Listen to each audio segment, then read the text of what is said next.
ચલો તો આપણે અભ્યાસ કરીએ છીએ ધોરણ 11 વિષય બાયોલોજી ચેપ્ટર નંબર 19 ઉત્સર્ગ પદાર્થો અને તેનો નિકાલ.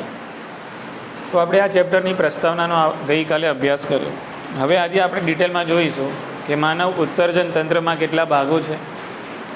એ બધા જ ભાગોનો વિસ્તૃતમાં આપણે અભ્યાસ કરીશું. દાખલા તરીકે મૂત્રપિંડ શું છે એનો પણ અભ્યાસ કરીશું. મૂત્રપિંડની અંદર કેવી રચનાઓ આવેલી હોય છે, એની બાહ્યાકાર રચના શું છે, એની આંતરિક રચના શું છે, તો આ બધી જ બાબતોનો આપણે અભ્યાસ કરીશું. ક્લિયર? જોઈએ હવે આગળ. તો અહીંયા પહેલાં ટાઇટલ આપી દઉં છું, માનવ ઉત્સર્જન તંત્ર. બહુ સરળ વસ્તુઓ છે, બરાબર. માનવ ઉત્સર્જન તંત્ર. તો કાલનો થોડો મુદ્દો રિવિઝન કરી લઈએ. એ માનવ ઉત્સર્જન તંત્ર છે એની અંદર મુખ્યત્વે આપણને 4 ભાગો જોવા મળે છે. 4 ભાગો જોવા મળે છે. હવે 4 ભાગો કયા કયા છે એની આપણે યાદી બનાવી દઈએ. તો 4 ભાગોમાં આપણને જોવા મળે છે એક જોડ મૂત્રપિંડ. એક જોડ મૂત્રપિંડ, જેને અંગ્રેજીમાં આપણે કહીશું કિડની. સાથે સાથે અહીંયા આપણે દોરતા પણ જઈએ નાનકડી આકૃતિ, જેનાથી આપણને ખ્યાલ આવી જાય. તો આ છે બંને મૂત્રપિંડો, એક જોડ મૂત્રપિંડ. ત્યારબાદ બંને મૂત્રપિંડોમાંથી આ રીતે નીકળતી હોય છે નલિકામય રચનાઓ. દરેક મૂત્રપિંડમાંથી એક એક નીકળે છે. આને આપણે કહીએ છીએ મૂત્રનલિકા. મૂત્રનલિકા અથવા તમે કહી શકો મૂત્રવાહિની. મૂત્રવાહિની વધારે સુટેબલ છે. મૂત્રવાહિની, જેને અંગ્રેજીમાં કહેવાય છે યુરીટર. બહુવચનમાં લખવો તો યુરીટર્સ. બરાબર? તમને બધાને દેખાય છે? આ બંને મૂત્રવાહિનીઓ છે એ મૂત્ર સંગ્રહ કરતી રચનામાં ખુલે છે, જેને મૂત્રાશય તરીકે ઓળખવામાં આવે છે. એટલે ત્રીજા નંબરમાં છે મૂત્રાશય, પણ એની સંખ્યા છે ફક્ત એક જ, મૂત્રાશય. અંગ્રેજીમાં આને કહેવાય યુરિનરી બ્લેડર. યુરિનરી બ્લેડર, મૂત્રાશય. એટલે બંને મૂત્રપિંડોમાં જે મૂત્ર બને છે એ મૂત્રવાહિનીઓ દ્વારા વહન પામે છે, અને વહન પામીને બધું જ મૂત્ર સંગ્રહ થાય છે મૂત્રાશયમાં. હવે આ મૂત્રાશય છે એમાંથી આ મૂત્રનો ત્યાગ થાય છે, અને ત્યાગ કરતો આ રસ્તો છે એને મૂત્ર દ્વાર કહે છે. એટલે ચોથા નંબરમાં અહીંયા આવશે મૂત્ર દ્વાર, જેને કહેવામાં આવે છે અંગ્રેજીમાં યુરેથ્રા. તો આ થઈ ગયું તમારું ઉત્સર્જન તંત્ર. બોલો, આમાં કોઈ ડાઉટ? ઓકે, ચલો. હવે ઉત્સર્જન તંત્રનો જે મેઇન હિસ્સો, જે મુખ્ય ભાગ કહેવાય છે કે જ્યાં મૂત્રનું નિર્માણ થાય છે, એટલે કે જે એક્ઝેક્ટલી જે મૂત્ર બનાવવાની ફેક્ટરી છે એની વાત કરીએ, એટલે કે મૂત્રપિંડો વિશે જાણીએ હવે. બરાબર? તો હું ટાઇટલ આપું છું હવે મૂત્રપિંડો. પહેલાં તો આપણે એની ઉપર છેલ્લી કંઈક વાત કરી લઈએ. મૂત્રપિંડોનો જે રંગ છે, બરાબર, એ આપેલો છે બુકમાં, એ પણ લાલાશ પડતો કથ્થઈ. મૂત્રપિંડો કેવા રંગના હોય છે? તો મૂત્રપિંડો લાલાશ પડતા કથ્થઈ રંગના હોય છે. આવા બધા સવાલો નીટમાં ના પૂછે, બરાબર, પણ આપણે થિયરી લખતા હોય તો લખવા પડે. મૂત્રપિંડનો આકાર કેવો છે? તો તમને લાગે છે અને દેખાય છે કે ભાઈ વાલના દાણા જેવો. મૂત્રપિંડનો આકાર કેવો છે? વાલના દાણા જેવો છે. ચલો, હવે એના પરિમાણની આપણે વાત કરીએ કે ભાઈ લંબાઈ, પહોળાઈ, જાડાઈ કેટલી છે, તે પણ આપણને કંઈક આંકડા સ્વરૂપે આપેલી છે. તો આ મૂત્રપિંડોની તમે લંબાઈ, એના માટે હું ફક્ત L લખીશ. લંબાઈ એની છે 10 થી 12 સેન્ટીમીટર. એટલે આ એકમ ખાસ યાદ રાખવાનો, મીટર ના થઈ જાય, મિલીમીટર ના થાય, માઇક્રોમીટર ના થાય, ધ્યાન રાખવાનું. બરાબર? તો મૂત્રપિંડમાં દરેક મૂત્રપિંડની લંબાઈ હશે 10 થી 12 મીટર, સેન્ટીમીટર. ઓકે, ચલો. એની જે પહોળાઈ હશે, એટલે કે એની જે વિડ્થ, બરાબર, એ કેટલી હશે? 5 થી 7 સેન્ટીમીટર. એની જે થિકનેસ, એટલે કે જાડાઈ છે 2 થી 3 સેન્ટીમીટર. હવે આંકડા થોડા આગા પાછા થઈ જાય તો કોઈ ટેન્શન લેવાની જરૂર છે નહીં.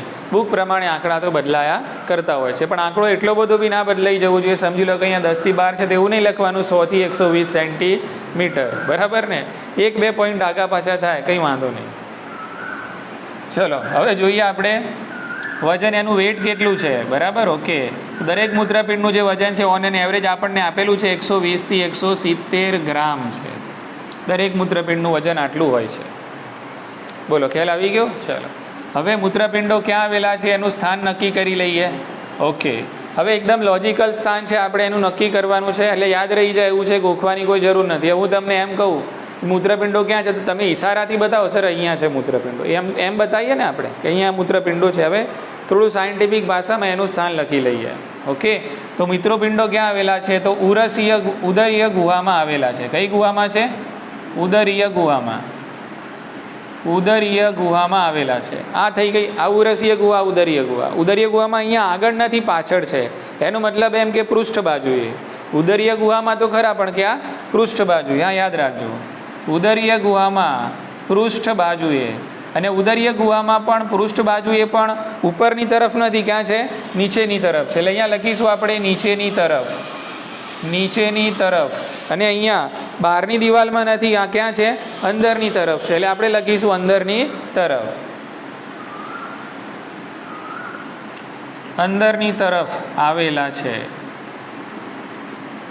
બોલો, આટલી ખબર પડી? ચલો, હજુ થોડું સ્પેસિફિક તમારે કરવું છે કે એક્ઝેક્ટલી એ કયા સમતલમાં ગોઠવાયેલા છે. તો અહીંયા આપણે પાછળ બધા મણકા હોય છે, બરાબર ને? ઓકે, તો એમાં શરૂઆતના જે મણકા છે એને આપણે કહીએ છીએ ઉરસીય. શું કહીશું આપણે? ઉરસીય. અહીંયા તમારા કરોડ સ્તંભમાં જે મણકા ચાલુ થાય છે, એટલે એમાં અહીંયા પાછળનો ભાગ છે ત્યાં ઉરસીય મણકા હોય. 12 હોય. કેટલા હોય? 12. બરાબર, ઓકે. તો ઉરસીય મણકામાં જે છેલ્લો ઉરસીય મણકો છે એ કયો મણકો? છેલ્લો ઉરસીય મણકો. બરાબર, ઓકે. અને મણકાને આમ સાયન્ટિફિક ભાષામાં કહેવું હોય તો કહેવાય કશેરુકા. શું કહેવાય? કશેરુકા. બરાબર, એટલે કે છેલ્લી ઉરસીય કશેરુકા. એટલે અહીંયા હું કૌંસમાં લખું છું, બરાબર, એટલે આપણા મગજમાં ક્લિક થઈ જાય કશેરુકા. ત્યાંથી લઈને આ મૂત્રપિંડ ક્યાં સુધી ગોઠવાયેલું હોય છે? એટલે કે કોના સમતલની નજીક આવેલું હોય છે? તો ત્રીજી કટી કશેરુકા. ત્રીજી કઈ કશેરુકા? કટી કશેરુકા. એટલે માની લો કે અહીંયા સમજો આ મણકો છે, બરાબર, ઓકે. આ કયો મણકો છે? ઉરસીય. ઉરસીય કશેરુકા છે, છેલ્લી ઉરસીય કશેરુકા. એના પછી ચાલુ થાય ત્રિક કશેરુકા. એટલે આ એક મણકો, એક આ બીજો અને આ ત્રીજો. એટલે આ બધા જે કશેરુકા છે એને કહેવાય કટી કશેરુકા. શું કહીશું આપણે એને? કટી. એના પછી આવે ત્રિક. કઈ આવે? ત્રિક. એ બધી બાબત પછી ભણીશું આપણે, પણ આટલું આપણા માટે અગત્યનું છે કે તમારા જે કશેરુકાઓ છે એમાં છેલ્લી જે કશેરુકા છે, કંઈ પણ ઉરસીય કશેરુકા, ત્યાંથી લઈને એના પછીની જે 3 કટી કશેરુકાઓ છે, તો આટલા સમતલમાં તમારા મૂત્રપિંડો ગોઠવાયેલા હોય છે. બોલો, ઉતરી ગઈ મગજમાં વાત? ઓકે, એટલે મૂત્રપિંડો ક્યાં છે આપણને ખબર પડી ગઈ. હવે થોડુંક ડિટેલમાં આપણે અભ્યાસ કરવાનો પ્રયત્ન કરીએ. અહીંયા હું મૂત્રપિંડની થોડીક મોટી વ્યવસ્થિત આકૃતિ દોરવાનો પ્રયત્ન કરું છું, બરાબર, ઓકે. તો એક્ઝેક્ટલી તમને જોઈને તો એવું લાગશે જ કે ભાઈ આ મૂત્રપિંડ છે, તો મૂત્રપિંડની ફરતે પણ એક સંયોજક પેશીનું કવચ આવેલું જ હોય છે. મૂત્રપિંડની ફરતે પણ શું આવેલું જ હોય છે? સંયોજક પેશીનું કવચ, બરાબર, કે જે મૂત્રપિંડનું રક્ષણ કરે છે. કે ચલો, આ છે સંયોજક પેશી. સંયોજક પેશી કે જે મૂત્રપિંડની ફરતે આવેલી હોય છે એને અંગ્રેજીમાં કહેવાય રીનલ કેપ્સ્યુલ. અંગ્રેજીમાં શું કહીશું આપણે આને? રીનલ કેપ્સ્યુલ. કેપ્સ્યુલ એટલે કે આ આખી કોથળી છે કે જે મૂત્રપિંડને ઢાંકે છે. રીનલનો મતલબ થાય મૂત્રપિંડ. રીનલ એટલે મૂત્રપિંડ, કિડની એટલે મૂત્રપિંડ, બરાબર, કે તો આ એક પ્રકારની મૂત્રપિંડ કોથળી છે કે જે મૂત્રપિંડોને ઢાંકે છે. હવે મૂત્રપિંડને તમે ધ્યાનથી જોશો તો મૂત્રપિંડના કેન્દ્રમાં અહીંયા તમને સંકોચન જોવા મળે છે. તો મૂત્રપિંડના કેન્દ્રમાં અહીંયા તમને જે સંકોચન જોવા મળે છે એને કહીશું આપણે નાભી. શું કહીશું આપણે આને? નાભી, બરાબર, કે અંગ્રેજીમાં જે નાભી છે એને હિલમ તરીકે ઓળખવામાં આવે છે. હિલમ. તો મૂત્રપિંડના કેન્દ્રની અંદર, મતલબ મૂત્રપિંડના કેન્દ્રમાં કેટલોક ભાગ છે સંકુચિત થયેલો હોય છે જેને નાભી તરીકે ઓળખવામાં આવે છે. હવે આગળ, હવે નાભીમાંથી શું થશે? નાભી એટલે એમ સમજી લો કે મૂત્રપિંડનો એક મેન ગેટ છે. નાભી એટલે મેન ગેટ કે જ્યાંથી કેટલાક રસ્તા અંદર જતા હશે તો કેટલાક રસ્તા બહાર નીકળતા હશે, બરાબર ને? ઓકે, એટલે દાખલા તરીકે જોવા જઈએ તો અહીંયાથી એક ધમની અંદર જાય છે એને આપણે કીધું મૂત્રપિંડ ધમની. મૂત્રપિંડ ધમની. ચલો, અહીંયાથી એક પ્રકારની રુધિરવાહિની બહાર નીકળે છે જેને આપણે કીધું મૂત્રપિંડ શિરા. મૂત્રપિંડ શિરા એટલે થઈ ગયું શું? આ બંનેને શું કહેવાય? રુધિરવાહિનીઓ. શું કહેવાય? રુધિર વાહિનીઓ. હું જ્યારે રુધિર વાહિનીઓ શબ્દ વાપરું એટલે તમારા મગજમાં ક્લિક થવું જોઈએ કે ધમની અને શિરા બંનેની વાત થઈ રહી છે. રુધિર વાહિની એટલે ધમની અને શિરા બંને થાય. ખ્યાલ આવી ગયો કે તો મૂત્રપિંડ ધમની અંદર દાખલ થાય છે, મૂત્રપિંડ શિરા બહાર નીકળે છે. ચલો એ જ રીતે ચેતાઓ પણ અંદર જતી હોય છે. શું અંદર જાય છે? ચેતાઓ. ઓકે, તો અહીંયા હું લખીશ ચેતાઓ. ચલો એ જ રીતે અહીંયાથી બહાર નીકળતી હોય છે મૂત્રવાહિની, જે અહીંયા આપણે દોરેલી છે આજ, બરાબર. એ પણ કયા રસ્તેથી બહાર નીકળે છે? નાભીના રસ્તેથી બહાર નીકળે છે મૂત્રવાહિની. એટલે આ બધું જે અંદર અને બહાર જતું હોય છે એ કોના થ્રુ જશે? તો એ કોના થ્રુ જશે? નાભીવાળા વિસ્તારના થ્રુ જશે. એટલે બુકમાં એવું લખેલું છે કે ભાઈ રુધિર વાહિનીઓ એટલે કે ધમની અને શિરાઓ, ચેતાઓ અને મૂત્ર વાહિની એ નાભીના રસ્તેથી મૂત્રપિંડમાં દાખલ થાય છે, બરાબર. પણ અંદર કોણ જાય છે? તો અંદર જાય છે કોણ? મૂત્રપિંડ ધમની અંદર જાય છે અને ચેતાઓ અંદર જાય છે. બહાર કોણ નીકળે છે? તો મૂત્રપિંડ શિરા બહાર નીકળે છે અને મૂત્રવાહિની બહાર નીકળે છે. આટલી ખબર પડી ગઈ. ક્લિયર? ચલો હવે આગળ વધીએ. હવે નાભીની અંદર આપણને આવો એક ગરણી જેવો અને પહોળો ભાગ જોવા મળે છે. ગરણી જેવો પહોળો ભાગ જોવા મળે છે. આને નામ આપી દઈએ. તો ગરણી જેવો આ પહોળો ભાગ છે એને મૂત્રપિંડ નિવાપ તરીકે ઓળખવામાં આવે છે. મૂત્રપિંડ નિવાપ. હવે નિવાપ આ પ્રકારના આકાર માટે જ વપરાય છે. દાખલા તરીકે તમે કેટલાક મ્યુઝિકલ ઇન્સ્ટ્રુમેન્ટ જો કે પેલું વાજુ આવે છે જોઈ લો, આમ સીધું જાય ને પછી આગળ જઈને આમ પહોળું થાય આ રીતે, હા કે ના? બરાબર. તો એ જે શેપ બન્યો ને એને કહેવાય નિવાપ. શું કહેવાય? નિવાપ. બોલો, ખ્યાલ આવી ગયો કે? તો એવું અહીંયા પણ એવું જ છે. નાભીની અંદરની તરફ મૂત્રપિંડમાં તમે નજર નાખશો તો તમને ગરણી આકારનો પહોળો ભાગ જોવા મળે છે, જેને મૂત્રપિંડ નિવાપ કહે છે. અંગ્રેજીમાં એને કહેવાય રીનલ પેલ્વિસ. અંગ્રેજીમાં એને કહીશું આપણે રીનલ પેલ્વિસ. આટલી ખબર પડી ગઈ. હવે આ મૂત્રપિંડ નિવાપ છે, આ જે મૂત્રપિંડ નિવાપ છે એના આ રીતે હશે પ્રવર્ધો. મૂત્રપિંડ નિવાપના આ રીતે હશે પ્રવર્ધો. તો આ છે મૂત્રપિંડ નિવાપના પ્રવર્ધો, બરાબર. ઓકે, તો આ જે પ્રવર્ધો છે, બરાબર, આપણે આમ કહી દઈએ કે પ્રવર્ધો, અને આ પ્રવર્ધો છે એને કહેવાય છે કેલાઇસિસ. એને શું કહેવાય? કેલાઇસિસ. એક વચનમાં કહેવાય કેલિક્સ, એક વચનમાં કહેવાય કેલિક્સ, અને બહુવચનમાં કહેવું હોય તો કેલાઇસિસ, બરાબર. એટલે મૂત્રપિંડ નિવાપના જે પ્રવર્ધો છે એને કેલાઇસિસ તરીકે ઓળખવામાં આવે છે. કેલાઇસિસ પાછા બે પ્રકારના હોય. કેટલા પ્રકારના? બે પ્રકારના. ગુરુ પ્રવર્ધો અને લઘુ પ્રવર્ધો. માઇનોર કેલાઇસિસ અને મેજર કેલાઇસિસ, બરાબર. ઓકે, એટલે માની લો કે આ છે મોટા પ્રવર્ધો.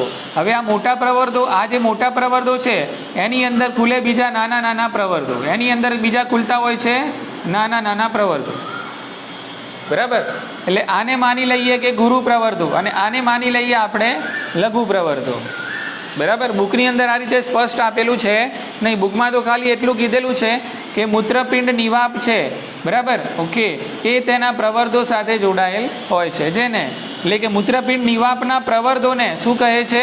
કેલાઇસિસ કહે છે. પણ અસલમાં આ પ્રવર્ધો બે પ્રકારના હોય છે. અહીંયા તમે જોઈ શકો છો આ મોટા પ્રવર્ધો છે એને ગુરુ પ્રવર્ધો કહીશું, અને ગુરુ પ્રવર્ધોના પણ પ્રવર્ધો હશે એને કહીશું આપણે લઘુ પ્રવર્ધો. ઉતરી ગઈ મગજમાં વાત? એટલે સમજવા માટે ખાલી હું અહીંયા ટપકાવું છું, બરાબર. ઓકે, પ્રવર્ધો કેવા હોય છે? તો ગુરુ અને લઘુ. અંગ્રેજીમાં પણ લખું છું મેજર એટલે ગુરુ અને માઇનોર એટલે કે લઘુ. આટલી ખબર પડી ગઈ. ચલો, હવે મૂત્રપિંડને તમે જોવા જશો તો મુખ્યત્વે મૂત્રપિંડ બે ભાગમાં વહેંચાયેલું છે. કેટલા ભાગમાં છે? બે ભાગમાં વહેંચાયેલું છે. ઓકે, તો બે ભાગને વહેંચવા માટે હું આ રીતે ખાલી લાઈન દોરી દઉં છું, આ રીતે.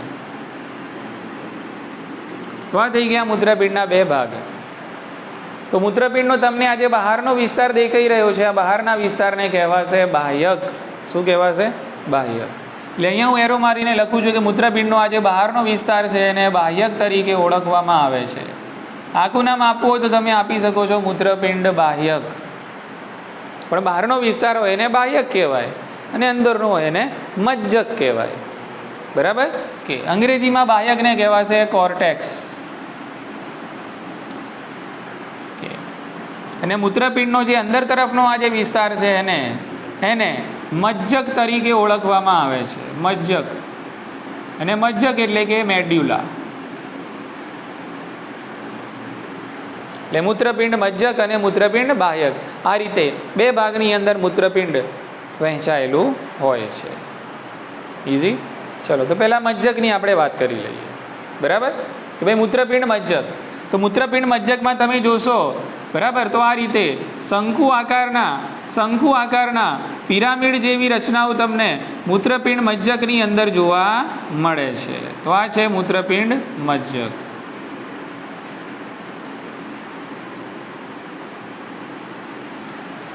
આકૃતિમાં પણ તમે જોશો તો આ રીતે પિરામિડ આકારની રચનાઓ તમને જોવા મળે છે. બરાબર કે તો આ પિરામિડ આકારની રચનાઓ તમને કદાચ પૂછાય કે ભાઈ આ પિરામિડ આકારની જે રચનાઓ છે, જે શંકુ આકારની રચનાઓ છે, એ મૂત્રપિંડના કયા પ્રદેશમાં જોવા મળે છે? તો તમે કહેજો મજ્જક પ્રદેશમાં. કયા પ્રદેશમાં? મજ્જક પ્રદેશમાં. બરાબર. ઓકે.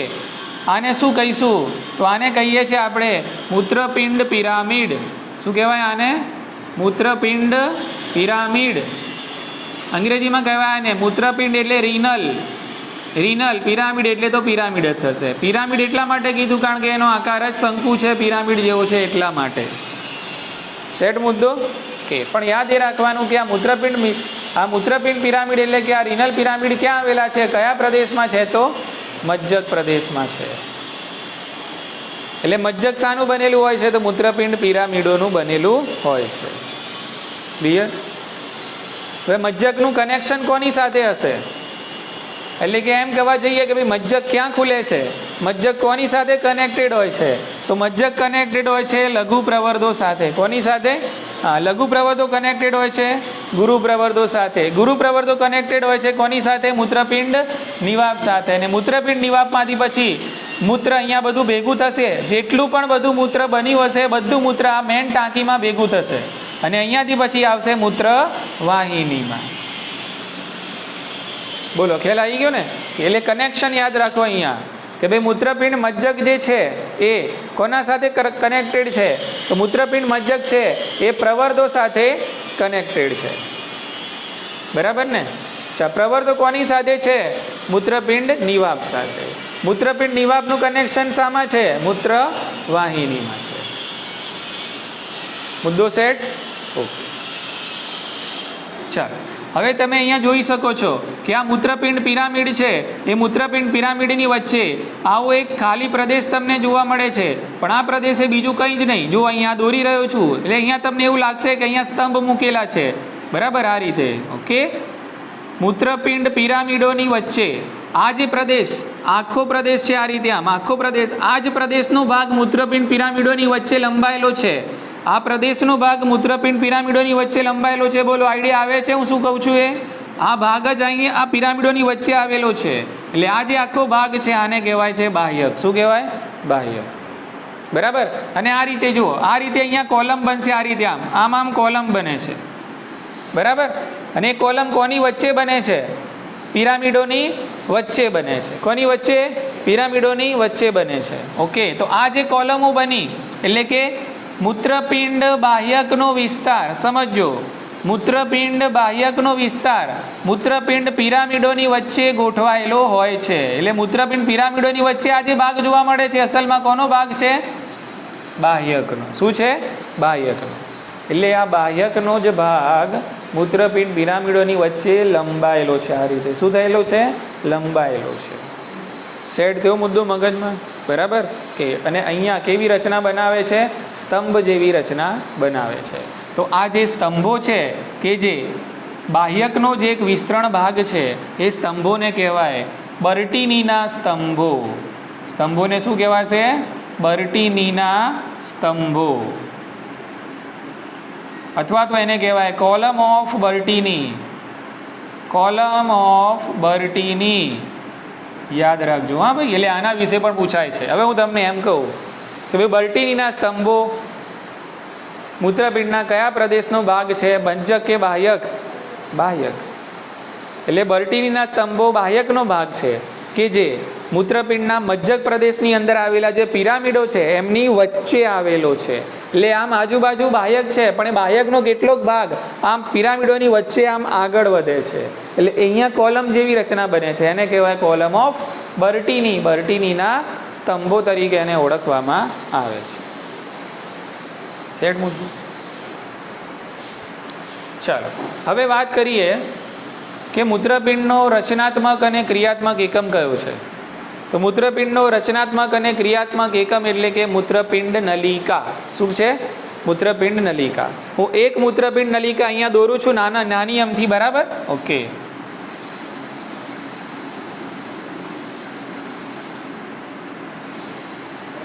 પછી હું તમને સમજાવીશ આના વિશે, ધ્યાન રાખજો. એટલે આજે આપણે આટલો મુદ્દો જ કવર કરવાનો છે. આ બધું આપણે ખાલી પિક્ચર ભણી લેવાનું છે કે આપણું આખું ઉત્સર્ગ તંત્રનું સેટિંગ શું છે. આ એક મૂત્રપિંડ નલિકા છે, બરાબર? આની સાથે આ એક મૂત્રપિંડ નલિકા છે, સમજો. આવી કેટલી મૂત્રપિંડ નલિકાઓ આવેલી હોય છે અહીંયા મૂત્રપિંડમાં? એક મૂત્રપિંડમાં 10 લાખ. આ એક જ મૂત્રપિંડ નલિકા છે. આવી કેટલી મૂત્રપિંડ નલિકાઓ અહીંયા ગોઠવાયેલી હશે આમ આ રીતે? 10 લાખ એક મૂત્રપિંડમાં, એટલે કે 1 મિલિયન. સમજ્યા હા કે ના? ઓકે. તો આને હું નામ આપી દઉં છું મૂત્રપિંડ નલિકા. મૂત્રપિંડ નલિકા. અંગ્રેજીમાં આને કહેવાય નેફ્રોન. અંગ્રેજીમાં આને કહેવાય નેફ્રોન. અને દરેક મૂત્રપિંડમાં આવી મૂત્રપિંડ નલિકાઓની સંખ્યા છે 10 લાખ. કૌંસમાં લખીએ તો 1 મિલિયન થશે અંગ્રેજીમાં. ઉતરી ગઈ મગજમાં વાત. ઓકે. હવે એક બીજી આકૃતિ દોરીને અહીંયા તમને સમજાવવાનો પ્રયત્ન કરું છું, ધ્યાન રાખો, બરાબર? કે એમાં આગળ વધતા પહેલાં એ પછી સમજાવું. ચલો પહેલાં આપણે હવે એક્ઝેક્ટલી સમજી લઈએ કોના વિશે? મૂત્રપિંડ નલિકા વિશે. આ રીતે આમ ગોઠવાયેલું હોય. જો હવે ગોઠવાયા કઈ રીતે છે એવું તમને કહી દઉં, ધ્યાન રાખજો. આ જ વસ્તુ છે ને, આ જ વસ્તુને હું અહીંયા કોમ્પ્રેસ કરું છું અને અહીંયા ગોઠવવાનો પ્રયત્ન કરું છું, ધ્યાન રાખજો.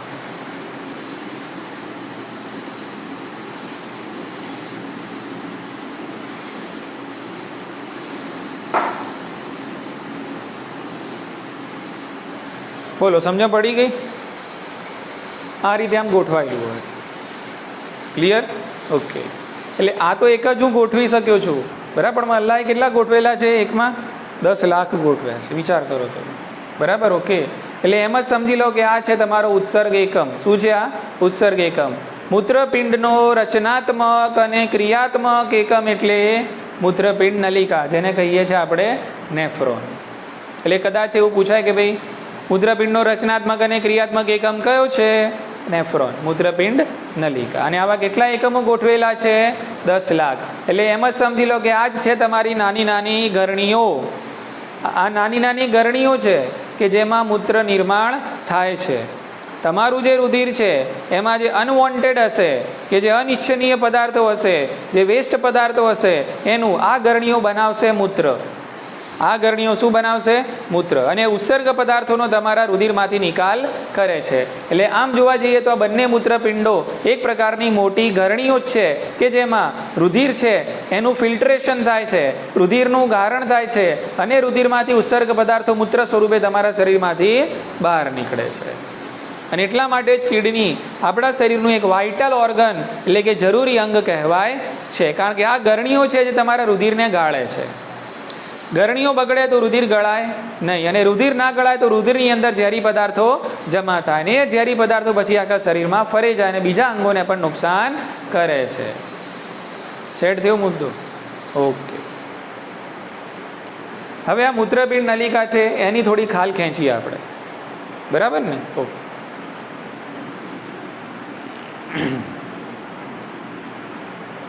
ચલો એને હું તમને હવે આ આકૃતિ છે ફરીથી આને ઇરેઝ કરી દઉં છું અને સમજાવવાનો પ્રયત્ન કરું છું. બહુ આપણે લખતા નથી, ખ્યાલ તો તમને બધું આવે છે ને કમ્પ્લીટ? હા, બહુ ચિત્રામણ આપણે નથી કરતા, આપણે સમજાવવામાં વધારે માનીએ છીએ, બરાબર?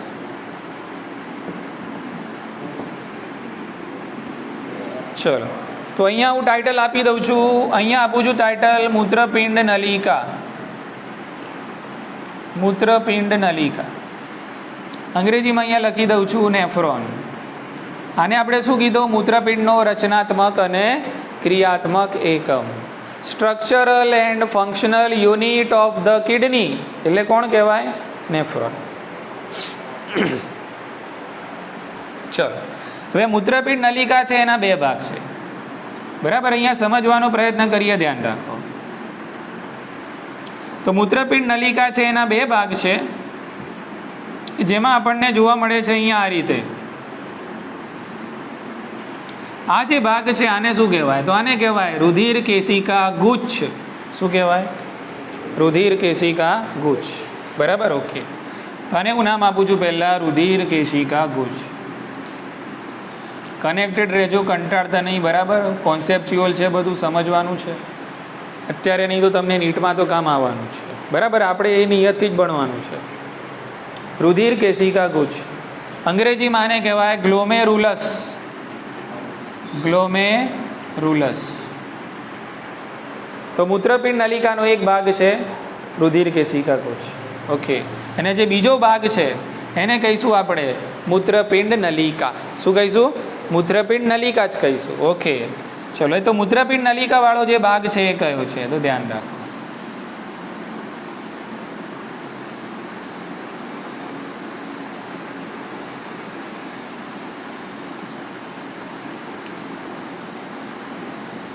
તો અહીંયાથી લઈને કે અહીંયા સુધી તમને બધો નલિકામય ભાગ જોવા મળે છે.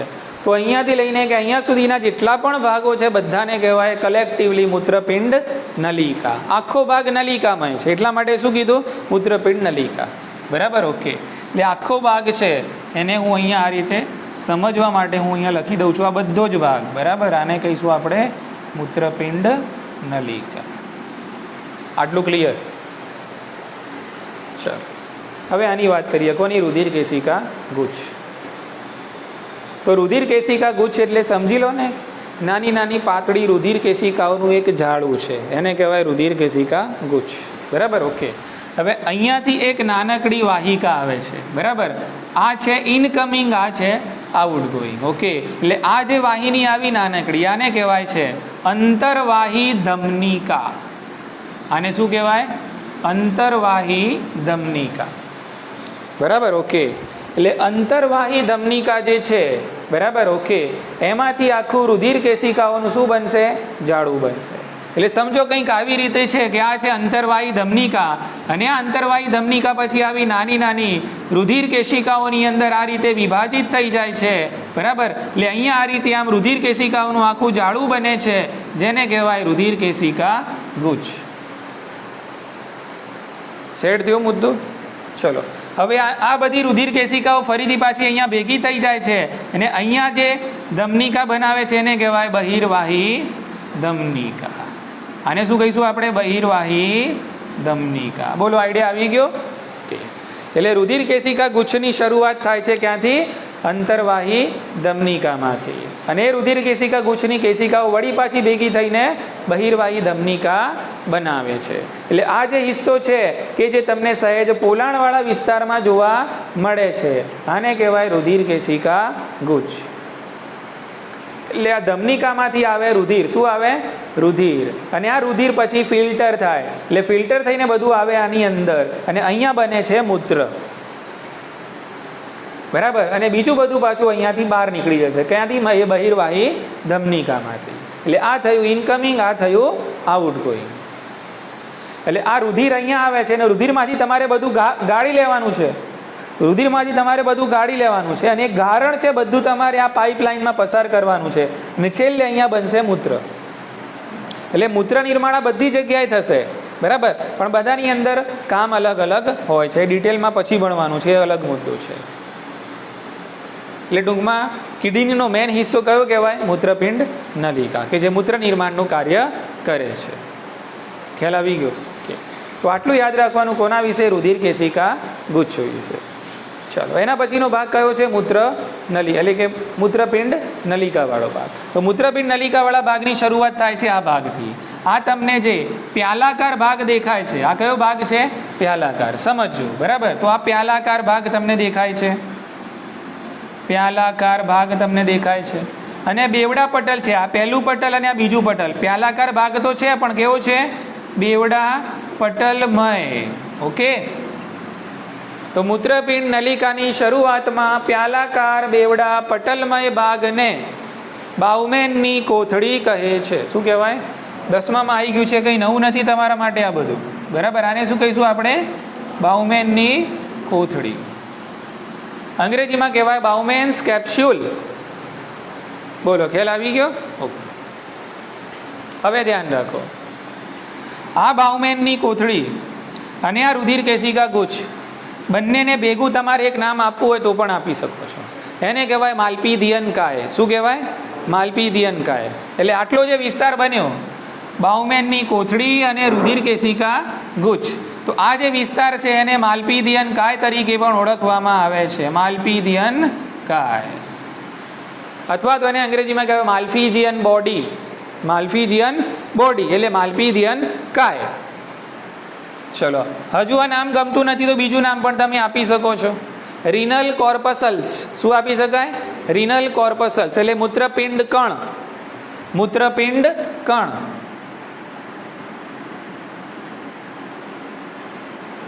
બોલો, આટલી મગજમાં વાત ઉતરી કે? એટલે માલ્પીધિયન કાય બરાબર રુધિર કેશિકા ગુચ્છ વત્તા બાઉમેનની કોથળી. ક્લિયર? અથવા તો માલ્પીધિયન કાય ઇઝ ઇક્વલ ટુ મૂત્રપિંડ કણ. Malpighian body is equal to renal corpuscles. Clear છે? ઓકે. બોલો, આમાં કોઈને કંઈ ડાઉટ? ઓકે. ચલો, કદાચ તમને એવું પૂછાઈ જાય કે ભાઈ અંતરવાહી ધમનિકા અને આ બહિર્વાહી ધમનિકા છે, એમાં કોઈ તફાવત ખરો?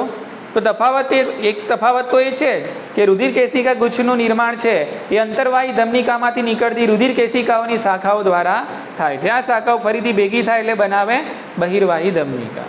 પણ અંતરવાહી ધમનિકાનું તમે વ્યાસ જોવા જશો તો મોટો હશે કોના કરતાં? બહિર્વાહી ધમનિકા. એટલે ઇનકમિંગ પાઇપલાઇન છે જરાક મોટી હોય છે પણ આઉટગોઈંગ પાઇપલાઇન નાની હોય છે. પોલાણ. શું? પોલાણ. એટલે અંતરવાહી ધમનિકા પ્રમાણમાં એનો વ્યાસ કેવો હશે? વધારે હશે. કોના પ્રમાણમાં? બહિર્વાહી ધમનિકાના પ્રમાણમાં. બોલો, આટલી મગજમાં વાત ઉતરી ગઈ? ઓકે. એટલે આપણા શરીરની અંદર આવી નાની નાની કેટલી ગરણીઓ છે? એક કિડનીમાં 10 લાખ એટલે 2 કિડનીમાં 20 લાખ થઈ. એટલે દરેકે દરેક ગરણીની અંદર આવી નાની નાની નલિકા પણ પાછી જતી હોય છે. આ પોતે જ બહુ નાનું છે અને એના કરતાં પણ નાની નલિકાઓ દરેક જોડે કનેક્શનમાં હોય છે. બોલો, ખ્યાલ આવી ગયો ને? ઓકે. અને કેટલાક એકમો સ્પેરમાં પડ્યા હોય છે. કેવા હોય છે? સ્પેરમાં. એટલે ભવિષ્યમાં કંઈ જે કામ કરતા એકમોને નુકસાન થાય તો એ સ્પેરમાં પડેલા એકમો છે શરૂ થઈ જાય. ખ્યાલ આવી? એટલે રિઝર્વમાં રાખેલું છે ઓલરેડી શું રાખેલું છે? રિઝર્વમાં પણ રાખેલું છે. એટલે બધા કાર્યરત હોતા નથી, બરાબર? ઓકે. પણ જેટલા કાર્યરત હોય છે આટલા આપણા માટે ઇનફ છે. અને કદાચ કંઈ એનું ફંક્શન બગડે છે તો બીજા જે સ્ટેન્ડ બાય છે એ લોકો પાછા શરૂ થઈ જાય છે. આપણા શરીરમાં જે રુધિર વાહિનીઓ છે એમાંની ઘણી બધી રુધિર વાહિનીઓ બંધ છે. કેવી છે? એમાં રુધિરનું વહન થતું નથી. પણ જે રુધિર વાહિનીઓ ચાલુ છે એની અંદર કંઈ બ્લોકેજ આવી જાય તો પછી જે બંધ રુધિર વાહિનીઓ છે એ ખુલી જાય. બોલો, ખ્યાલ આવી ગયો ને? એટલે આપણે સાંભળતા હશું કે જોયું હશે કે બાયપાસ સર્જરી જ્યારે કરે છે તો આપણા શરીરના બીજા ભાગોમાંથી રુધિર વાહિનીને કટ કરીને અહીંયા બાયપાસ આપવામાં આવે છે. એટલે એ રુધિર વાહિની કઈ લીધી હશે? કે જે સ્પેરમાં પડી રહી હશે એવી રુધિર વાહિની. એટલે ઘણું બધું આપણા શરીરમાં શું મૂકેલું છે? સ્પેરમાં પણ મૂકેલું છે. એટલે બગડી જાય તો પાછું કામમાં આવી જાય. બોલો, સમજી ગયા કે નહીં? ઓકે. ચલો વધીએ આગળ. બરાબર? કે હવે બાઉમેનની કોથળી પછી મૂત્રપિંડ નલિકામાં તમને અહીંયા ગૂંચળામય ભાગ જોવા મળે છે. તો આ જે ગૂંચળામય ભાગ છે, બરાબર, એને કહેવાય નિકટવર્તી ગૂંચળામય નલિકા. આને શું કહીશું આપણે? આને કહીશું આપણે નિકટવર્તી ગૂંચળામય નલિકા. અંગ્રેજીમાં આને કહેવાય PCT. P for proximal. Proximal એટલે નિકટવર્તી. C ફોર કોન્વોલ્યુટેડ એટલે ગૂંચળામય. અને T ફોર ટિબ્યુલ એટલે નલિકા. નિકટવર્તી ગૂંચળામય નલિકા, પ્રોક્સિમલ કોન્વોલ્યુટેડ ટિબ્યુલ. નિકટવર્તી કેમ કીધું આને? કારણ કે આ નલિકા જે છે એ રુધિર કેશિકા ગુચ્છની નજીક છે, એટલા માટે આને કીધું નિકટવર્તી ગૂંચળામય નલિકા. બરાબર. ચલો, નિકટવર્તી ગૂંચળામય નલિકા પછી આપણને એક હેરપિન લાઇક સ્ટ્રક્ચર, હેરપિનના જેવી કદ જેવો આકાર જોવા મળે છે, આ પ્રકારે લૂપ જેવો આકાર જોવા મળે છે. આને કહેવાય હેન્લેનો પાસ. હેન્લેનો પાસ અથવા તો આને કહેવાય loop of Henle, loop of Henle. નિકટવર્તી ગૂંચળામય નલિકા પછી જોવા મળતો આ જે યુ આકારનો અને હેરપિન લાઇક સ્ટ્રક્ચર તમને જોવા મળે છે, હેરપિનની રચના જેવું, એને હેન્લેનો પાસ કહે છે. હેન્લેના પાસની અંદર બે ભાગ છે, એક નીચે ઉતરતો છે, એક ઉપર ચડતો છે. તો નીચે ઉતરતાને અવરોહી કહીશું, ઉપર ચડતાને આરોહી કહીશું. એટલે આ જે ભાગ છે આને આપણે કહીએ છીએ અવરોહી. અવરોહણ કરવું એટલે ઉપર ચડવું કે નીચે ઉતરવું? નીચે ઉતરવું. એટલે આ છે અવરોહી હેન્લેનો પાસ, આ થશે આરોહી હેન્લેનો પાસ. ઉતરી ગઈ મગજમાં વાત? ઓકે. હવે આ આરોહી હેન્લેના પાસની નજીક ફરીથી તમને નલિકામય અને અતિ ગૂંચળામય ભાગ જોવા મળે છે. બસ આને નિકટવર્તી કીધું હતું તો આને કહી દો દૂરસ્થ. આ કયો ભાગ થઈ છે? દૂરસ્થ ગૂંચળામય નલિકા. બોલો, ઉતરે છે દિમાગમાં વાત? તો આ છે દૂરસ્થ ગૂંચળામય નલિકા. અને કેમ દૂરસ્થ કીધું? કારણ કે આ ભાગ દૂર છે. કોના કરતા? રુધિર કેશિકા ગુચ્છ કરતા દૂર આવેલો છે, એટલા માટે આને કીધું દૂરસ્થ ગૂંચળામય નલિકા. ઇઝી. હા, તો આરોહી હેન્લેનો પાસ છે, એના પછીનો જે અતિ ગૂંચળામય ભાગ જોવા મળે છે એને દૂરસ્થ ગૂંચળામય નલિકા, અને અંગ્રેજીમાં આને કહેવાય ડીસીટી. શું કહેવાય? ડીસીટી. એટલે આગળના જે લેક્ચર છે એની અંદર પછી આવું આખી કથા હું નહીં કરું, બોલીશ પીસીટી અને ડીસીટી, એટલે તમારે સમજી જવાનું. ડીસીટી એટલે કે distal, D for distal, distal એટલે દૂરસ્થ, કોન્વોલ્યુટેડ ટિબ્યુલ. ક્લિયર છે? ચાલો, હવે આ દૂરસ્થ ગૂંચળામય કેટલીક મૂત્રપિંડ નલિકાઓના દૂરસ્થ ગૂંચળામય છે. બરાબર. દૂરસ્થ ગૂંચળામય નલિકા છે, ફરીથી એક નલિકાની અંદર ખુલે છે. તો આ જે નલિકા છે એને કહેવાય સંગ્રહણ નલિકા. આને શું કહીશું આપણે? સંગ્રહણ નલિકા. બોલો, ખ્યાલ આવી ગયો? ઓકે. સંગ્રહણ નલિકા એટલે આને કહેવાય કલેક્ટિંગ ટિબ્યુલ. કલેક્ટિંગ ટિબ્યુલ, શોર્ટમાં આને સીટી કહેવાય છે. કલેક્ટિંગ ટિબ્યુલ, સંગ્રહણ નલિકા. હવે આનું નામ આપ્યું આપણે સંગ્રહણ નલિકા. એટલે દૂરસ્થ ગૂંચળામય નલિકા ક્યાં ખુલે છે? સંગ્રહણ નલિકામાં ખુલે છે. હવે આ સંગ્રહણ નલિકામાં એવું નહીં સમજવાનું કે આ એક મૂત્રપિંડ નલિકા, આ એક મૂત્રપિંડ નલિકાની અથવા તો આ એક જ નેફ્રોનની દૂરસ્થ ગૂંચળામય નલિકા ખુલે છે. ના, આ સંગ્રહણ નલિકામાં બીજા ઘણા બધા આજુબાજુ નેફ્રોન હશે, એમની દૂરસ્થ ગૂંચળામય નલિકાઓ પણ આ સંગ્રહણ નલિકામાં ખુલતી હશે.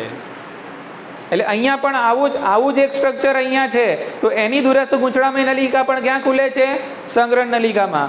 આવી જ એક રચના અહીંયા પણ છે, એટલે એની પણ ડીસીટી ક્યાં ખુલે છે? સંગ્રહણ નલિકામાં. એટલે આ સંગ્રહણ નલિકા છે એ કલેક્ટિવ પ્રોપર્ટી છે. કેવી છે? કલેક્ટિવ છે. આજુબાજુના મૂત્રપિંડ નલિકાઓમાંનું દૂરસ્થ ગૂંચળામય નલિકાઓમાં જે મૂત્ર બન્યું છે બધું ભેગું ક્યાં થશે? સંગ્રહણ નલિકામાં. એટલે સંગ્રહણ નલિકામાં એક જ, મતલબ કોઈ એક જ મૂત્રપિંડ નલિકાની દૂરસ્થ ગૂંચળામય નલિકા ખુલે છે? ના, ઘણા બધી મૂત્રપિંડ નલિકાઓની ડીસીટી એટલે દૂરસ્થ ગૂંચળામય નલિકાઓ એક સંગ્રહણ નલિકામાં ખુલે છે. સેટ થયો મુદ્દો? ચલો, એટલે આવી ઘણી બધી પછી સંગ્રહણ નલિકાઓ ભેગી થશે. આવી ઘણી બધી સંગ્રહણ નલિકાઓ ભેગી થશે. બોલો, ખ્યાલ આવી ગયો? ઓકે. અને આવી ઘણી બધી સંગ્રહણ નલિકાઓ ભેગી થશે અને આગળ જઈને બીજી ઘણી બધી નલિકાઓ બનાવે છે. દાખલા તરીકે ડક્ટ ઓફ બેલિની, બેલિનીની નલિકા. શું બનાવે છે? બેલિનીની નલિકા. એના નામ આપણી બુકમાં આપેલા નથી, હું ખાલી બોલી જાઉં છું. બરાબર? ઓકે. તો આ સંગ્રહણ નલિકાઓ પાછી ભેગી થશે અને શું બનાવશે? બેલિનીની નલિકા. હવે તમે સમજો, આ મુદ્દાને હું ક્યાં કનેક્ટ કરું છું એ ધ્યાન રાખો. તો આવી જે નલિકાઓ છે એ હવે અહીંયા ધ્યાન રાખો, આ જ વસ્તુ આખું કોમ્પ્રેસ કરીને મેં અહીંયા દોરેલું છે એમ સમજી લો, બરાબર? ઓકે, એટલે હવે આપણે અહીંયા આવી ગયા છીએ કે અહીંયા નીચે આવી ગયા છીએ અહીંયા, એટલે સંગ્રહણ નલિકાઓ બધી આ રીતે ભેગી થઈ. એટલે આ બધી સંગ્રહણ નલિકાઓની જે કોમન નલિકા છે જેને આપણે ડક્ટ ઓફ બેલીની કહીએ છીએ, બરાબર? તો એ પ્રકારની નલિકાઓ હવે બધી ક્યાં ખુલશે? એ બધી ખુલવાની લઘુ પ્રવર્ધોમાં આવે. ક્યાં કનેક્ટ થશે? બધી લઘુ પ્રવર્ધોમાં. એટલે લઘુ પ્રવર્ધોમાંથી ક્યાં જશે? ગુરુ પ્રવર્ધોમાં. અને પછી એ બધી ગ્રુપ પ્રવર્ધોમાંથી બધું મૂત્ર ક્યાં આવશે? મૂત્રપિંડ નિવાપમાં. અને પછી મૂત્રપિંડ નિવાપમાંથી ક્યાં આવશે? મૂત્ર વાહિનીમાં. અને પછી મૂત્રાશય અને મૂત્રદ્વાર દ્વારા બહાર નીકળશે. બોલો, આખી સિસ્ટમ ખબર પડી? તમે લઈને આવ્યા છો રુધિર. શું લઈને આવ્યા છો? રુધિર. આવી ગરણીઓ કેટલી છે? 10 લાખ છે, બરાબર? ઓકે, તો બધી ગરણીઓની અંદર આ રીતે મૂત્ર નિર્માણની પ્રક્રિયા ચાલુ રહેશે. રુધિર અહીંયા આવશે એટલે ગળાશે, એટલે એમાંથી જે જરૂરી નથી બધું અહીંયા ગળાઈ જશે, બરાબર? પણ કહેવામાં એવું આવે છે કે માની લો કે અહીંયા 100 ml રુધિર આવ્યું. કેટલું આવ્યું? 100 ml. એમાંથી 99 ml તો આમાં આવી જ જાય. 99 ml નું ગારણ થઈ જાય. હવે આ 99 ml અહીંયાથી પસાર થાય ત્યાં સુધી જાય અહીંયા આવે ને ત્યારે પાછું આ 99 ml નું 1 ml થઈ જાય. એનો મતલબ એમ કે આ જે ગારણ થયું એમાંથી 98 ml કામનું હતું એ પાછું ક્યાં જતું રહેશે? તમારા શરીરમાં. અને આમાંથી 1 ml જ નકામું હતું કે જેનું બની ગયું મૂત્ર. જેનું શું બની ગયું? મૂત્ર. એટલે 100 ml તમે રુધિર લાયા હતા, એમાંથી 1 ml એવા પદાર્થો હતા કે જે એમાં રહેવા જોઈએ નહીં, એટલે 1 ml નું બન્યું મૂત્ર, બરાબર? એટલે આવી રીતે 1 ml કરીને આ રીતે ઘણા બધા મૂત્રપિંડ નલિકાઓ જોડાયેલી હોય એટલે આ રીતે આખું મૂત્ર તૈયાર થાય. એટલે છેલ્લે ક્યાં આવે? સંગ્રહણ નલિકામાં. પછી ક્યાં આવે? આ બધી નલિકાઓ પણ ભેગી થાય, બીજી મોટી નલિકાઓ બનાવે, અને એ નલિકાઓ પછી ક્યાં ખુલે? લઘુ પ્રવર્ધોમાં. પછી ક્યાં આવે? ગુરુ પ્રવર્ધોમાં. પછી ક્યાં આવે? મૂત્રપિંડ નિવાપમાં. અને પછી આવે મૂત્ર વાહિનીમાં. એટલે આ રીતે મૂત્ર નિર્માણ થતું હોય છે. એટલે આ તમને મેં રસ્તો બતાવ્યો. શું બતાવ્યો? રસ્તો, કે ભાઈ મૂત્ર વહનનો રસ્તો કયો છે. ઉતરી ગઈ મગજમાં વાત?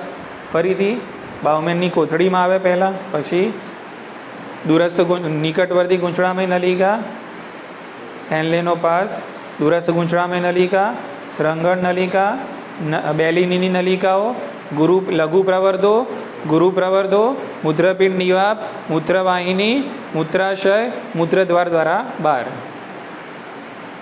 મગજમાં સેટ થઈ ગયું મુદ્દો? ઓકે. તો આવી રીતે કંઈક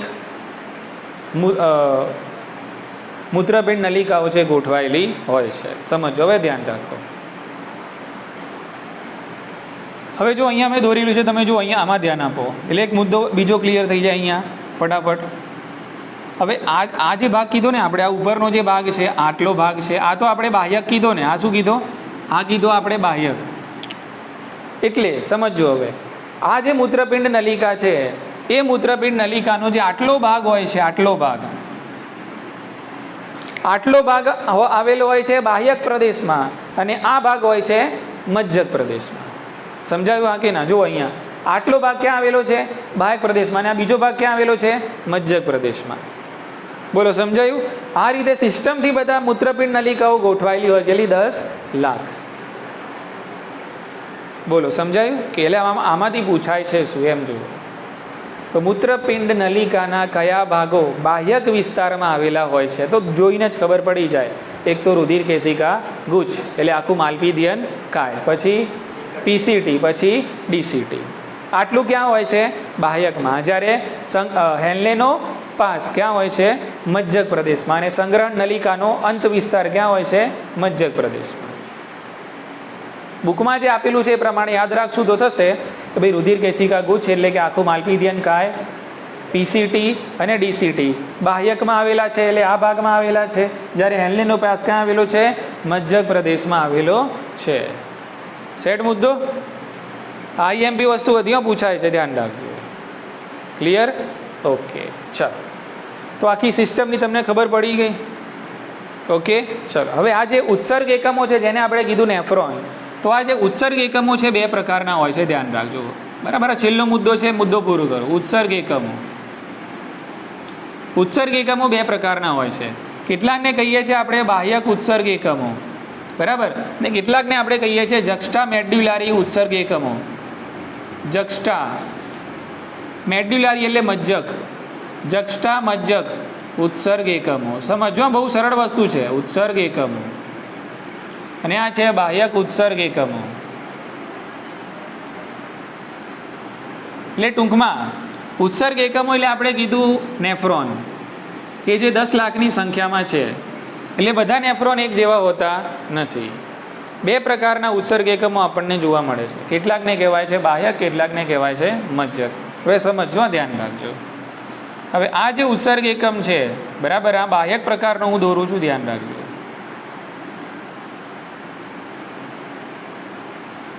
આ જે ઉત્સર્ગ એકમ દોર્યો મેં બાહ્યક પ્રકારનો દોર્યો છે. તો કેટલાક ઉત્સર્ગ એકમોમાં કેવું હોય, આ જે હેન્લેનો પાસ છે એ મજ્જકમાં અંદર સુધી લંબાયેલો હોતો નથી. બરાબર, હેન્લેના પાસ એમાં કેવા હશે, એકદમ ટૂંકા હશે અથવા તો અલ્પ વિકસિત હશે. કેવા હશે? અલ્પ વિકસિત હશે. ઓકે, તો આ પ્રકારના નેફ્રોનનો, આ પ્રકારના ઉત્સર્ગ એકમોનો મોટા ભાગનો ભાગ બાહ્યકમાં આવેલો હોય છે, અને એટલા માટે આ ઉત્સર્ગ એકમોને કહેવાય બાહ્યક ઉત્સર્ગ એકમ. ચલો અહીંયા તમે જુઓ તો આ મેં ઉત્સર્ગ એકમ એવું દોર્યું છે કે જેમાં હેન્લેનો પાસ છે એક મજ્જકના અંદરના વિસ્તાર સુધી લંબાયેલો છે. બરાબર, એટલે અહીંયા પણ એક ઉત્સર્ગ એકમ દોરું છું, ધ્યાન રાખો.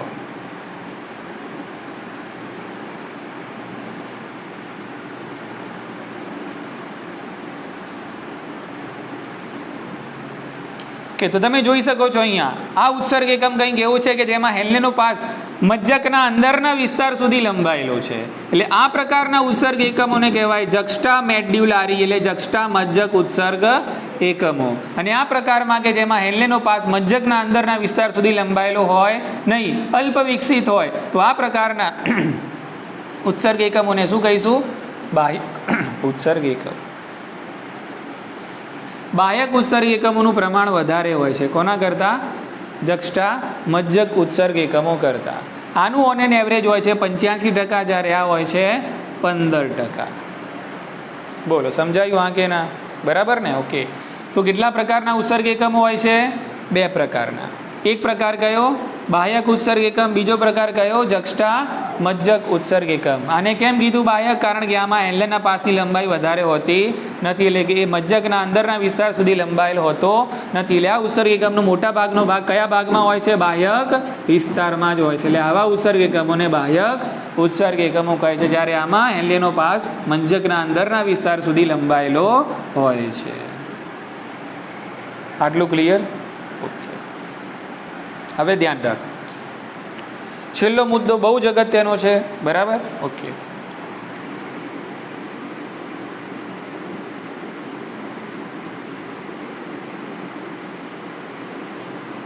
અહીંયા બની જાય છે રુધિર કેશિકા ગુચ્છ, આપણે સમજાય એ પ્રમાણે. બરાબર ને? ઓકે, હવે આ રહી તમારી બહિર્વાહી ધમનિકા. હવે અહીંયા છે તમારો હેન્લેનો પાસ. સમજવા માટે હા, બધું ચિત્ર તો નથી અહીંયા, સમજી જશો ને હવે કે આ છે હેન્લેનો પાસ. તો આ બહિર્વાહી જે ધમનિકા છે એમાંથી ફરીથી રુધિર કેશિકાઓનું જાળું બને છે. શું બને છે? આ રીતે રુધિર કેશિકાઓનું જાળું. કે અને આ રુધિર કેશિકાઓનું જાળું કોના ફરતે બને છે? તો આ રુધિર કેશિકાનું જાળું જે અહીંયાથી બને છે એ કોની ફરતે બનશે? તો આ રીતે, આ તમને જે અહીંયા મૂત્રપિંડ નલિકાઓ દેખાઈ રહી છે એની ફરતે, આ બધી જે મૂત્રપિંડ નલિકાઓ છે એની ફરતે હવે રુધિર કેશિકાઓનું જાળું બનશે. શું બનશે? આખું રુધિર કેશિકાઓનું જાળું. બોલો સમજાય છે? ઓકે, તો આ બધી જે નલિકાઓ હોય આ રીતે બને છે. બરાબર? ઓકે, કે જે મૂત્રપિંડ નલિકાઓની ફરતે આપણને જોવા મળે છે, તો આ નલિકાઓને શું કહેવાય? આ નલિકાઓને કહેવાય પરિનલિકાઓ. શું કહેવાય આને? પરિનલિકાઓ. કારણ કે પરિઘ વિસ્તારમાં આવેલી છે. આ રીતે આમ જો, આ તો વસ્તુ આખી અલગ છે. આ તો તમારું પીસીટી છે, આ હેન્લેનો પાસ છે, આ ડીસીટી છે. બરાબર? ઓકે, પછી અહીંયા આવે છે સંગ્રહણ નલિકા. બોલો સમજાય છે આ કે ના? બરાબર? હા નહીં, આ બધી જે મૂત્રપિંડ નલિકાઓ છે એની ફરતે પછી આ બહિર્વાહી ધમનિકામાંથી આખું આમ બને રુધિર કેશિકાઓનું જાળું. બરાબર ને? એને કહેવાય પરિનલિકાઓ. આટલી વાત મગજમાં ઉતરી? બરાબર? ઓકે, હવે એમાંથી એક નલિકા એવી હોય છે કે જે હેન્લેના પાસને સમાંતર આગળ વધે છે. કોને સમાંતર આગળ વધે છે? હેન્લેના પાસને સમાંતર. એક રુધિર કેશિકામાંથી એવી હશે કે જે હેન્લેના પાસને કેવી આગળ વધે છે? સમાંતર આગળ. એટલે જેવો હેન્લેનો પાસ હશે એ જ રીતે એક્ઝેક્ટલી આ રીતે જતી હશે એક રુધિર કેશિકા. એટલે આ રુધિર કેશિકાને શું કહેવાય? વાસા રેક્ટા. આ નલિકાને શું, આ રુધિર કેશિકાને શું કહેવાય? વાસા રેક્ટા. વાસા રેક્ટા શું છે? તો એ રુધિર કેશિકા છે, યાદ રાખજો. વાસા રેક્ટા રુધિર કેશિકા છે, બરાબર. ઓકે, વાસા રેક્ટાની વ્યાખ્યા આપી હોય તો શું આપશો? તો બહિર્વાહી ધમનિકામાંથી નીકળતી રુધિર કેશિકાઓમાંથી એક રુધિર કેશિકા એવી છે કે જે હેન્લેના પાસને સમાંતર આગળ વધે છે. આ રુધિર કેશિકાને વાસા રેક્ટા કહે છે. બોલો, ઉતરી મગજમાં વાત? ખ્યાલ આવી ગયો? હવે ધ્યાનથી સાંભળો. તો આ વાસા રેક્ટા છે, હવે સમજો. આ વાસા રેક્ટા છે એ બાહ્યક ઉત્સર્ગ એકમો છે એમાં ગેરહાજર હશે અથવા તો અલ્પ વિકસિત હશે. કેવી હશે? અલ્પ. કારણ કે આમાં હેન્લેનો પાસ પણ કેવો છે? ટૂંકો છે અથવા તો અલ્પ વિકસિત છે. તો અહીંયા પણ તમને વાસા રેક્ટા જોવા મળશે નહીં. એટલે બાહ્યક ઉત્સર્ગ એકમોમાં વાસા રેક્ટા કાં તો કેવી હોય? અલ્પ વિકસિત હોય અથવા તો ગેરહાજર હશે. કયા એકમોમાં? બાહ્યક ઉત્સર્ગ એકમોમાં. જ્યારે જક્સ્ટા મેડ્યુલરી ઉત્સર્ગ એકમોમાં તમને સંપૂર્ણપણે વિકસિત વાસા રેક્ટા જોવા મળે છે. એટલે આ પણ એક તફાવત થઈ ગયો બંને વચ્ચે કે જક્સ્ટા ઉત્સર્ગ એકમોમાં વાસા રેક્ટા હાજર અને બાહ્યક ઉત્સર્ગ એકમોમાં વાસા રેક્ટા કાં તો અલ્પ વિકસિત કાં તો ગેરહાજર. બોલો, ક્લિયર થઈ ગયું? ઓકે. તો અહીંયા આપણે પૂરું કર્યું છે માનવ ઉત્સર્જન તંત્ર વિશે, જેમાં આપણે જોઈ લીધું મૂત્રપિંડની આંતરિક અને બાહ્ય રચના. એની અંદર પછી આપણે જોયું મૂત્રપિંડ નલિકા એટલે કે નેફ્રોન વિશે. તો નેફ્રોનના પણ અલગ અલગ ભાગની આપણે ચર્ચા કરી. માલપીધ્યન કાય કોને કહેવાય એની આપણે ચર્ચા કરી. અને કેટલા પ્રકારના ઉત્સર્ગ એકમો આપણને જોવા મળે છે એ બંનેના અલગ અલગ તફાવતના મુદ્દાઓ સાથે આપણે ચર્ચા કરી. આ બંનેમાં બહુ જ અગત્યનું શું છે? તો વાસા રેક્ટા છે, બરાબર. ઓકે, હવે વાસા રેક્ટાનું કાર્ય શું છે, એ શું કામ કરે છે, એ બધા મુદ્દા આપણે પછી ડિસ્કસ કરીશું. ઠીક છે? તો આજે આપણે આટલું રાખીએ છીએ.